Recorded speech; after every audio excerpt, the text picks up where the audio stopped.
You're listening to the My Simplified Life podcast, and this is episode number 265. Welcome to the My Simplified Life podcast, a place where you will learn that your past and even your present don't define your future.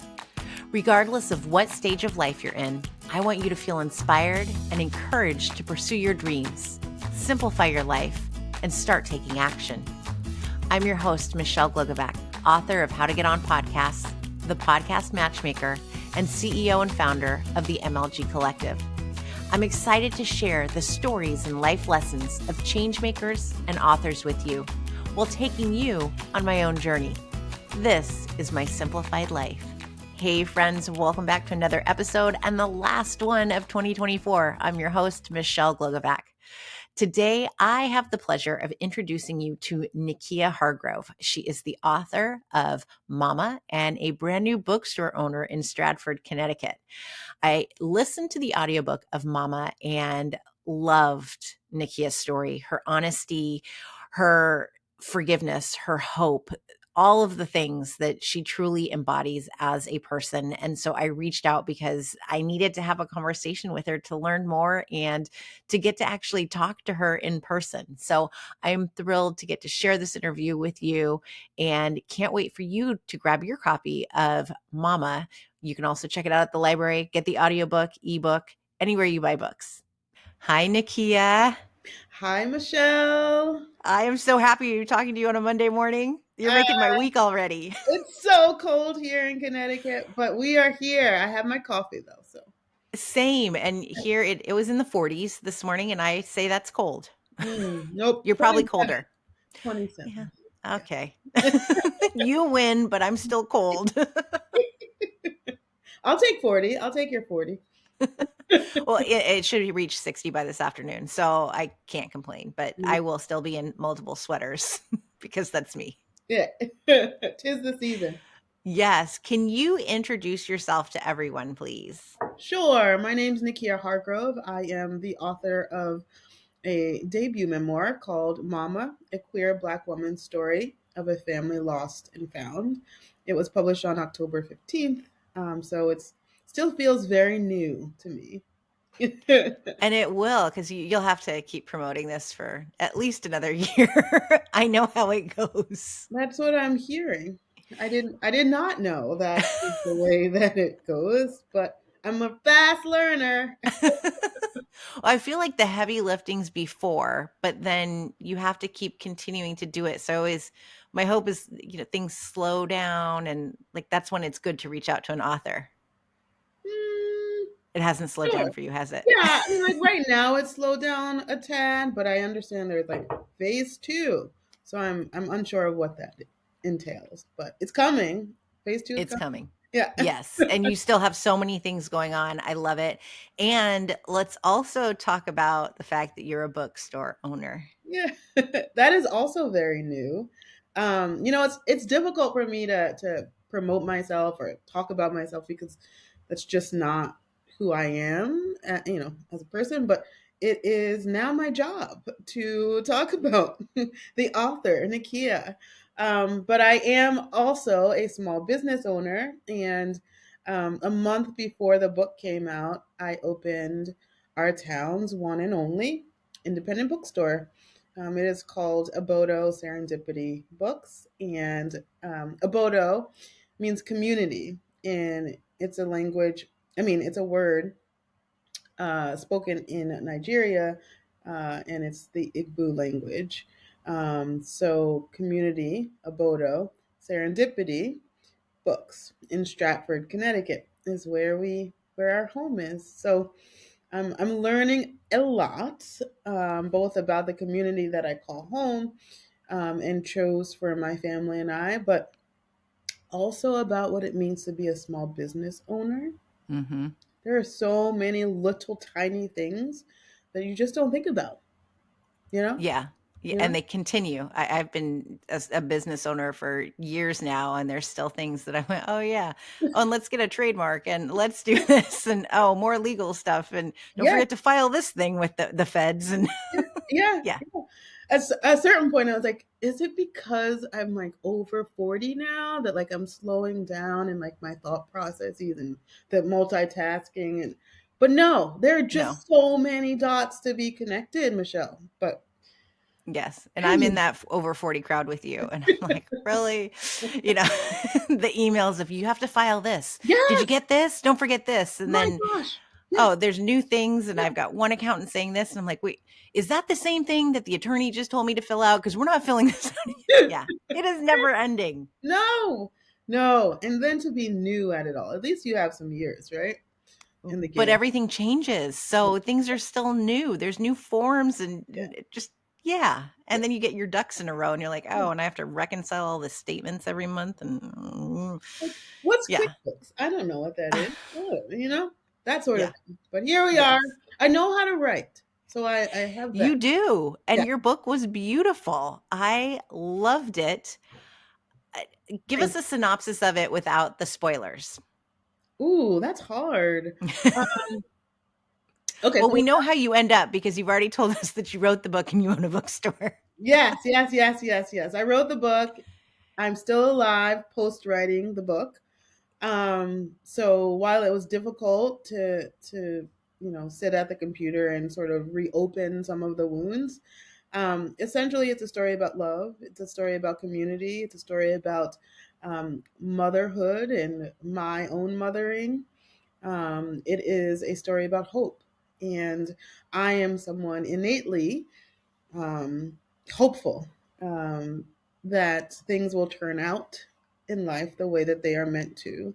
And that is the journey of the book. I start off with a scene that, when I reread that first chapter, I'm right back there in the car heading to Eastern Long Island to see my mother who just gave birth to my half brother, and the excitement and the anxiety. It's all there, and the book is about my journey to really reconciling my upbringing, and how that upbringing translates into me um, having the drive and the fight, if you will, to take on the responsibility of raising my half brother after our mom dies unexpectedly, 4 months after he was born.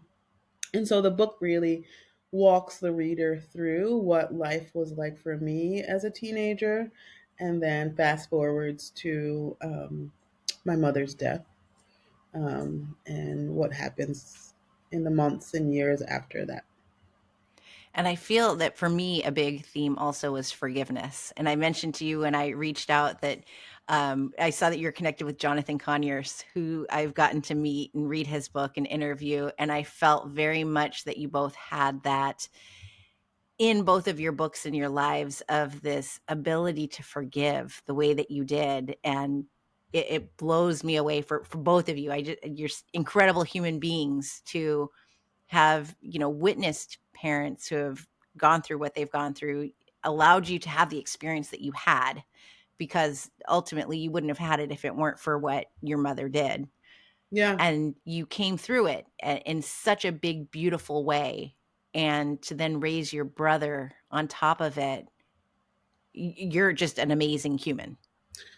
Well, thank you. Thank you, Michelle. I don't think I'm that amazing. What I do know is that my story and my journey through the system as the daughter of a formerly incarcerated woman is not that of many. I know that my upbringing was very different than some of my, I'll call them family, other children who had a parent in prison. I was raised by my grandparents, my maternal grandparents, and I had the stability of calling them grandma and grandpa, or nanny and poppy, as it were. But they were the consistent two Mm. people in my life, and even for my own siblings, the other children my mother had, they can't say that. They don't have the same story. Though we were birthed by the same woman, they did not have that stability, and so I know that my fight is singular in the sense that I am very stubborn. I'm a very stubborn person, and I think that has helped me in in many ways, and I think that I think we should just recognize and name that my story or my current situation, in this life that I'm living is not one that every person who's had a parent in prison can say. Um, Mm-hmm. However, I do think that it's within reach, even as a queer person, to see myself with the family that I have today and the family that I was so intent on having. Um, I credit that to my stubbornness. But, I want people to know once they get to the last page or if they're, listening to the audio book, that dream that rests in their heart is attainable. It's not to say it's not going to come without struggle because it certainly will. Um, but just keep working, just keep pushing, just keep fighting. I love that you knew what you wanted when it came to raising your brother, when it came to loving who you loved, making sure that it would come together, that you could do it, and you really wouldn't stop. Like you said, the stubbornness, that it was definitely, you're like, no, we're going to do this, and you will be a mom too, and we're going to, no, I love you, and that's that.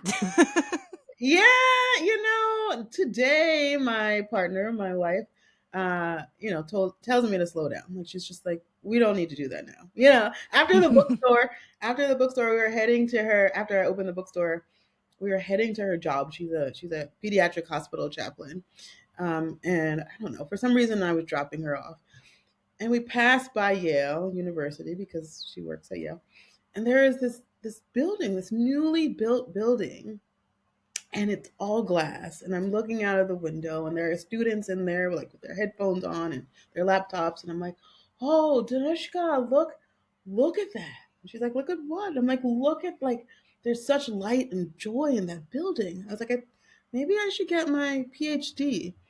And she was like, let's just focus on the bookstore, let's just do that. She's like, let's see how that turns out. Um, so, I think it's important that we all have someone in our lives to say, let's push pause for right now. And she's my person. She's that person for me. I love it. I love that you've had the happy ending. That's not a spoiler. It's just, it is what it is. Yeah, And I'm so glad because we need happy endings, although it's not the end. You're just yeah, beginning. yeah, yeah. Why did you decide to open a bookstore? I saw that there was a need, number one, in our community for a community space that only a bookstore has. So that was thing number one. Thing number two, I love reading, but my kids also love reading, for the most part, with the exception of the teenager. Um, and I knew that I was the right person to be that person in our community to open the store. Um, I know that there is such value in sharing stories, um, and and I'm not going to say diverse stories because I think every story that makes it on the page and out and can be put on a shelf is a story worth being there. Even if it might not be my cup of tea, it's someone else's cup of tea. Hmm. And I think having that opportunity to go into a bookstore and pick that book off the shelf is completely important. Um, Also, community events is something big, within bookstores, and in ours in particular, the sort of foundation of the bookstore is social and emotional learning, and so there are themes throughout the bookstore that relate to SEL. And so there's a kids nook in the back, and all of it is like, how are you feeling today?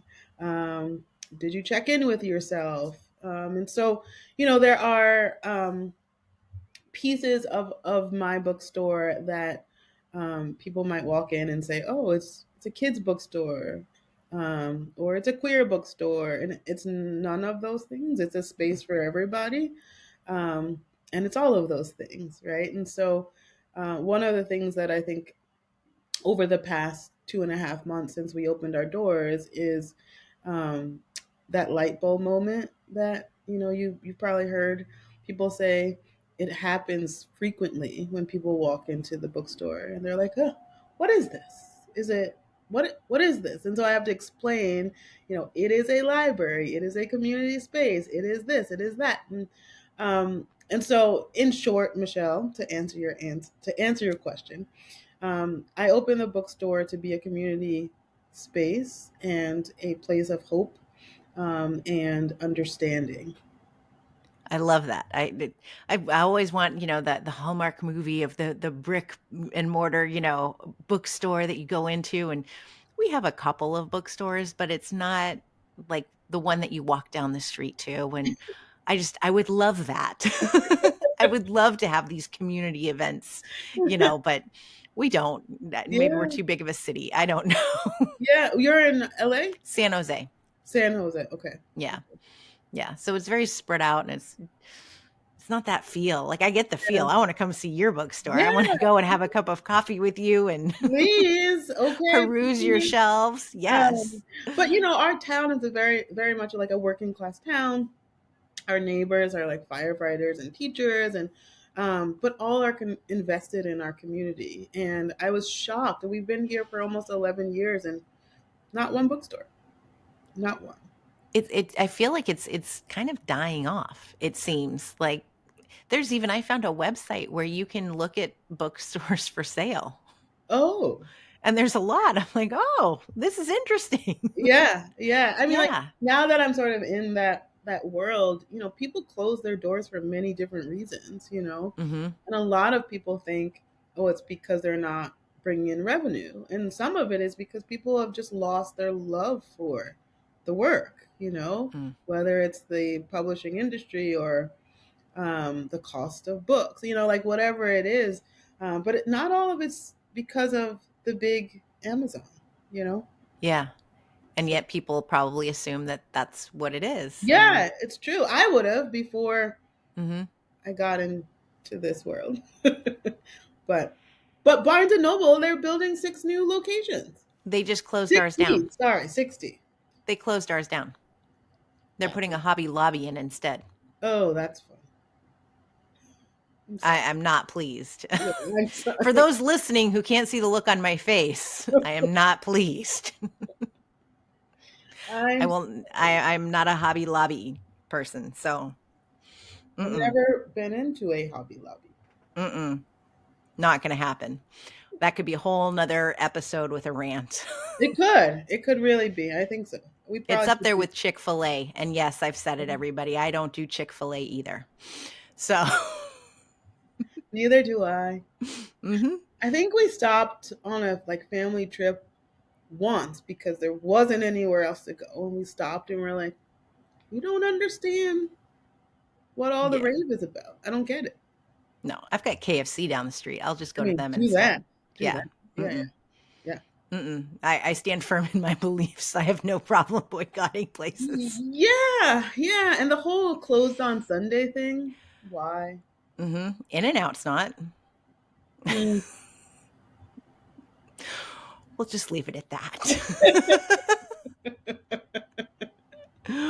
Why, let's go back to your book. Okay. Why did you decide to write it now? What was it that you said, okay, now it's time to share my story. Let me write a book. Yeah, so a couple of things. The biggest being that the main character, Jonathan, is now 18. And I wanted to be mindful of not only his privacy, but his understanding of his story, um, Mm, because it is our story, um, before I just jumped headfirst into getting a book published and a memoir nonetheless. Um, but I also wanted it to be now because I'm at a point in my own life, um, where I wanted someone else out there to know that carrying around shame is not something that you have to do forever. And that while forgiveness is possible, it is also a journey. And so Mhm. those are the biggies. Those are the big reasons I felt that it was time now. I think the idea of incarceration and mass incarceration in particular is something, unfortunately, that we're going to continue to talk about. Mhm. So the book opens with a scene, a memory of me visiting my mother in prison, and um, I've heard from readers who have just finished the book and will say, "Oh my gosh, that is exactly what I went through 2 weekends ago visiting so and so." Oh, And nothing has changed when it comes to sitting in the visiting room in a prison or a jail, and you are the outsider coming in. And so that opening with that is was very important to me because I wanted my readers to see that those scars, while I'm 42 now, and I went to visit my mother in prison when I was a teenager, 14, 15, I still carry that mhm. with me. And it wasn't until I got married that started to define what I experienced as a teenager, as a child, as trauma. And so I feel like I'm sort of late to naming what I experienced as trauma. And so I would even add that that is a third reason why I decided to write the book now, because as a parent, you know, our kids force us to do the work, the work of Yeah. healing our own childhood drama, scars, whatever you want to call it. And now I have three kids, and so I really wanted to raise them as a healthier version of myself. And so this book was therapeutic. It was cathartic. It was going backwards in terms of thinking about all of the parts of my life that have made me who I am. Um, and did I answer your question, Michelle? You did. Yeah, beautifully. Yes, it's perfectly. I Okay. want to know, since you brought up Jonathan, what does he think? I imagine he's very proud of you, of course. But what has been his reaction or the reaction of those who know him, and what is that like for you and your family? So I am done with most of my book events, and Jonathan, I was pretty adamant that he attend the launch Mhm. of the book, which was on October 15th. And he was like, okay, fine. Okay, Jonathan was when the book came out, he was 17. And I'd given him the galley months in advance, and I said, read it so that if you come with me on book tour, you can answer questions should people have any for you. So Jonathan read three-quarters of the book through the paperback, so the galley version, onto his floor one night after deciding to go to sleep, and our puppies chewed the book up. So Jonathan did not finish his copy Oh, of the book. Jonathan, you're in trouble, man. So he came with me on book launch. I read an excerpt from the book, which I'm assuming he read because he told me he'd finished like three-quarters of it. But I read it, I finished it. We finished the conversation on launch night, and he came up to me, Michelle, and he gave me a hug, like the biggest hug he's given me in a very long time. And he said to me, he said, "I'm so proud of you." And Oh, then he cried. He cried on oh, my shoulder, and I held back tears myself, but he really, I don't know if validated is the right word, but like the book was out there, right? It was the day that it was publishing day. And that hug and those tears just said to me, okay, this is right. This is where we need to go. This is the right time for it. And then he came to my last book event on book tour, and he was like the star of the show. It was hilarious. People were like, "Oh my gosh, you're Jonathan! Oh my gosh!" And of course, they had all the questions like, "What are you doing now? What do you think about this book?" Um, and he's a man of few words. He was like, "Yeah, like I'm proud of my mom." That's where we sort of end. So we joke like if it gets picked up on Netflix or someplace, that he will be himself. He will act Oh, in yeah. the series. But we remind him the story is of Jonathan at 2 and 1, not Jonathan at 17. And you have to read the full script before you can act in it, buddy. So finish the book. But he is in a musical theater program, so he could potentially act in some capacity. But I love it. musical theater, traditional acting, two separate. That's hilarious. Yeah. But that's my son. Still waiting for him to finish the book. Well, I finished it, so tell him I'm one up on him, and the story's not even about me. So Yeah. I'm gonna send him the audiobook. I think that he might can be. check it out on the library. He could. The Libby app had it, so yeah, I had to wait. There was a wait for your There was a book. wait. There was a wait. Yes.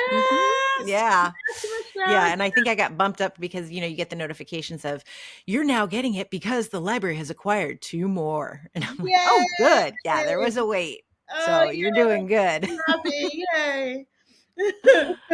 I love it. So what are you gonna do next now that you have a bookstore? Are you gonna write another book? I am going to write another book. I believe after our conversation finishes, I'm going to open those pages that I've that I've not looked at in months. But the next book is going to be my daughters, who are 9-year-old twins, said that they're like I didn't mention them at all in this book, and I was like, "How do you know? You didn't read the book, you know?" At the very end, because I know they existed. Yeah. So they are very upset that their brother got a whole book and they didn't get anything. And so the next book will sort of be a continuation about my life, but really it will focus on my diagnosis when I was 38 of being diagnosed with complex PTSD, and how those symptoms play out in my parenting Mm, on a day-to-day basis, but it's also going to explore other familial makeups. So not just myself as a queer person, but also single parents who may have a diagnosis as well. How do we show up as parents, but also how do we heal in the process? mm. Good, I can't wait. You're gonna come back on and talk all about it, and your kids are going to love it. The girls, mine are 8 and 9, and my book came out in January, so there were tears, and Yeah. they read the dedication and then the acknowledgments, and oh, there was more tears, and they check it out at their school library. I'm like, Oh, you can't check it out that much in your own copies. Why are we checking it out at the library? just so no one else can get it. Yeah, They have to wait. basically, yes, Yeah, yeah. There's a wait because my children have I checked out love my it. book.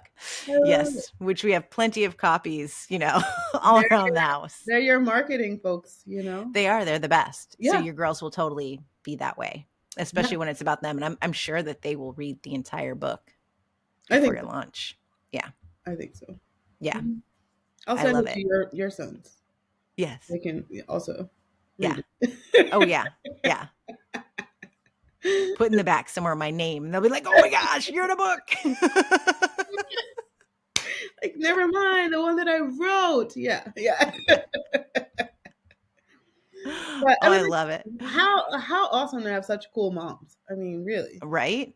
They're so lucky. I mean, one day they'll realize it. Yeah. Yeah, some days they do. Other days it's Yesterday it was, you make my life so miserable. Because I said, go practice your drums that Oh, you chose to play. yeah. Yeah. Oh. So Hmm. each day is different. Each day is different. I get well, now it's like the girls are going like heading towards puberty, which is not fun. Yeah. But I'm the only one who does anything around this house. Really? Mm. I feel you. I feel you. Yeah. The 8-year-old's a girl. So I get Oh, that. Yeah. oh, oh! I thought you had two sons. Okay, Nope. Girl and a okay, boy. Yeah. okay. One of each. So Oh, yeah, it's awesome. yeah. Good luck. Good luck to you. Thanks. And to you, my friend. Thank you. Thank you.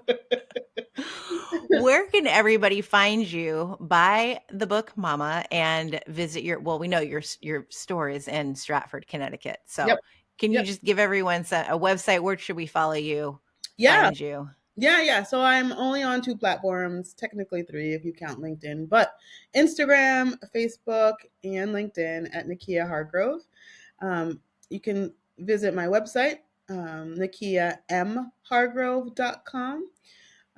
And you can buy the book at your local bookstore, or you can go to bookshop.org and support my bookstore and select Obodo Serendipity Books as your bookstore of choice, and then go ahead and order Mama there. Yeah. I love it. Thank you so much, Nikkya. This was a blast. Thank you. Ditto. Thank you, Michelle. Enjoy your coffee. I loved getting to know Nikkya, and I really want to go visit Stratford so we can go hang out in her bookstore and have our coffee and go off on the tangents that we did because we both have similar likes and dislikes, I can tell. I really encourage you to go grab a copy of Mama because it is a story that I have not experienced and I'm sure you haven't either. So I think that those are the stories we need to listen to, we need to read more of, and to have those experiences by listening to what others offer us. That's the only way we can build empathy in our world, and we need more of it. So do yourself a favor, go follow Nikkya, buy her book Mama, and have a happy new year.